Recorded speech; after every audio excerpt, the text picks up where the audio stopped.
नमस्कार, मैं राहुल कठेरिया। मोदी जी और अमित शाह जी को अगर किसी राज्य में विपक्षी पार्टी की सरकार गिरानी हो तो उसको विधायकों को तोड़ने की जरूरत ही नहीं, उसके विधायकों को हजारों करोड़ों रुपया देने की जरूरत ही नहीं।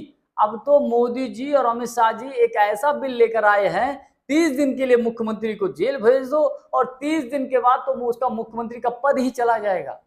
24 के लोकसभा के चुनाव में मोदी जी ने कहा था कि अब की बार 400 पार, और उस वक्त बीजेपी के कई नेताओं ने कहा था कि अगर 400 पार हो गया तो हम संविधान बदल देंगे। तो ये बात बिल्कुल सही साबित हो रही है। मोदी सरकार की तरफ से गृह मंत्री अमित शाह जी ने कल संसद में 130वां संविधान संशोधन बिल पेश किया। इस बिल को पढ़ते हुए जब गृह मंत्री अमित शाह जी ने जो बातें बताई, वो उन बातों को सुनकर विपक्षी पार्टियों के सांसदों के नीचे से पैरों की जमीन ही खिसक गई और गुस्से में आकर विपक्षी पार्टियों के सांसदों ने बिल को फाड़कर कागज के टुकड़े गृह मंत्री अमित शाह जी की तरफ फेंक दिए। अब इस बिल में ऐसा है क्या? इस बिल से ये नहीं कि केवल इतना ही नहीं होगा कि विपक्षी पार्टी के मुख्यमंत्री, विधायक के सांसद प्रभावित होंगे, नहीं, सहयोगी दलों के नेता भी प्रभावित होंगे, सहयोगी दलों की पार्टियां भी प्रभावित होंगी और खुद भारतीय जनता पार्टी में ऐसे नेता जो मोदी जी के खिलाफ हैं, गृह मंत्री अमित शाह जी को पसंद नहीं करते हैं, वो भी इससे प्रभावित होंगे। कैसे प्रभावित होंगे इसको आप ऐसे समझिए।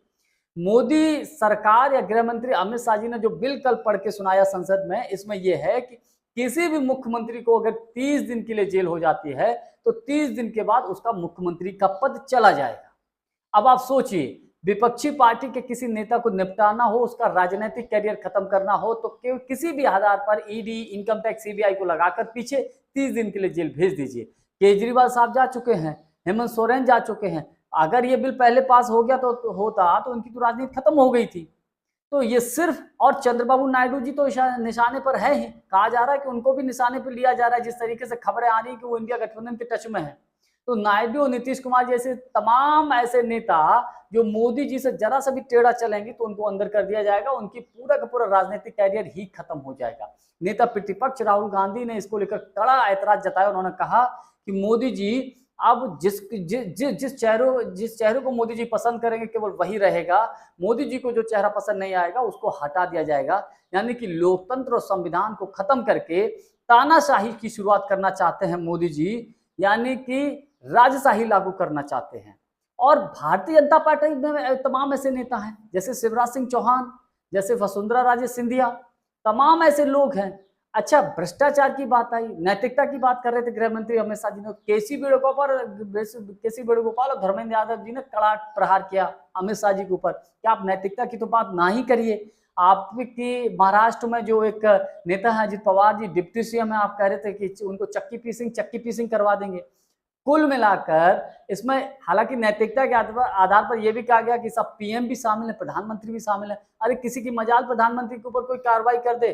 24 के लोकसभा के चुनाव में मोदी जी ने कितना आचार संहिता का उल्लंघन किया था, चुनावी आचार संहिता का। मजाल चुनाव आयोग की हिम्मत मोदी जी के खिलाफ कोई कार्रवाई कर दे। सीधी सी बात है कि भैया लोकतंत्र और संविधान को खत्म करने की एक साजिश चल रही है। आरएसएस और भारतीय जनता पार्टी इस कोशिश में लगे हुए हैं। पूरा का पूरा विपक्ष ने एकजुट होकर इस बिल का खुला विरोध किया है, कड़ा विरोध जताया है। हालांकि ये बिल पास होगा नहीं होगा ये तो आने वाले वक्त में ही पता चलेगा, लेकिन एक बात तय हो चुकी है, एक बात बिल्कुल स्पष्ट नजर आ रही है कि अगर 400 पार हो जाता तो भारतीय जनता पार्टी संविधान बदल देती, इसमें कतई कोई दो राय नहीं। बीजेपी चाहती है कि केवल और केवल गुजरात लॉबी के पास ही पूरे देश की सत्ता और शासन और पूरे देश की कमान रहे, यानी कि लोकतंत्र और संविधान को खत्म करके तानाशाही लागू करो। अभी तक लोग अघोषित आपातकाल कहते थे, अगर ये बिल पास हो जाता है तो घोषित आपातकाल हो जाएगा। जानकारी हमारी आपको कैसी लगी कमेंट्स करके हमको जरूर बताइएगा। बहुत बहुत धन्यवाद। नमस्कार।